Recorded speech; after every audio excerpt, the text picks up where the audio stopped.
Isang mapagpalang araw sa aking mga mahal na kababayan. Taus-puso akong bumabati sa lahat nang lumahok sa malawakang Peace Rally ngayong araw. Ito ay isang makapangyarihang pagpapakita ng pagkakaisa at pananampalataya na ang tanging hangad lamang ay kapayapaan tungo sa kaunlaran ng ating bansa.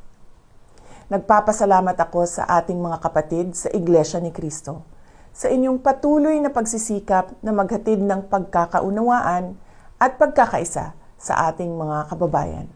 Sa gitna ng tumataas na presyo ng bilihin, kahirapan, at iba pang suliranin, ang isang mapayapa at nagkakaisang Pilipinas ay hindi kailanman matitinag at paulit-ulit na aahon sa gitna ng hamon ng panahon. Muli, sa aking mga kababayan, maraming salamat sa inyong malasakit sa bayan. Mabuhay ang sambayanang Pilipino.